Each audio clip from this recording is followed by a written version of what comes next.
এক সাহাবী এসে বললেন, ইয়া রাসূলুল্লাহ, আমার মা সে কাফির। সে কি? কাফির, বেদীন। সে আমাকে অনেক অত্যাচার করে এবং আমার সাথে খারাপ আচরণ করে। আমি মুসলমান হয়ে গেছি বিধায় আমার সাথে খারাপ আচরণ করে। আল্লাহ নবী বললেন, তারপরও সে তোমার মা, তোমার কাছ থেকে সে শব্দ ব্যবহার, তোমার কাছ থেকে সে ভালো ব্যবহার পাওয়ার যোগ্য। তোমাকে ভালো ব্যবহার করতে হবে, তুমি কোনোদিন তার সাথে খারাপ আচরণ করতে পারবা না। আরেক সাহাবী এসে বললেন যে আমার মা আমাকে ঝাঁটা দিয়ে পিটায়, আমাকে খুব মারধর করে, এখন আমি কি করব? বললেন, তারপরও সে তোমার কাছে শ্রেষ্ঠ মা। পৃথিবীর কোনো সন্তানের কাছে মা বাবা কোনোদিন খারাপ হতে পারে? একটা সহজ সমীকরণ আপনাদেরকে দিই, সবসময় এই জিনিসটা মনে রাখবেন। আপনার পৃথিবীতে সবাই তো ভালো মানুষ না, কি বলেন? পৃথিবীর সবাই কি ভালো মানুষ?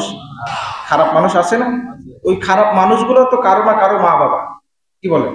কথা ঠিক না? আল্লাহ নবী বললেন, হে আমার উম্মতেরা, শুনে রাখো, তোমার মা বাবা কোনোদিন তোমার কাছে খারাপ হতে পারে? তোমার কাছে তোমার মা বাবা সর্বশ্রেষ্ঠ মা বাবা।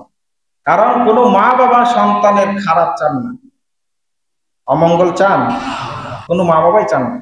মা বাবা অন্যদের সাথে যাই আচরণ করেন, কিন্তু সন্তানের ক্ষেত্রে সব মা বাবাই সন্তানের ভালো চান। সন্তানের কিভাবে ভালো হবে, সন্তানের কোন জিনিসটা মঙ্গল হবে, সেটাই মা বাবা চান। এই জন্য মা বাবার সাথে কোনো সন্তান অবাধ্য হবে, মা বাবার সাথে খারাপ আচরণ করবে, এটা আল্লাহ তাআলা বরদাস্ত করেন না, নবীজি বরদাস্ত করেন। নবীজি হাদিসে বলেছেন, হুমা জান্নাতুকা ওয়া নারু, তোমার মা বাবা তোমার জন্য জান্নাত, তোমার মা বাবা তোমার জন্য জাহান্নাম।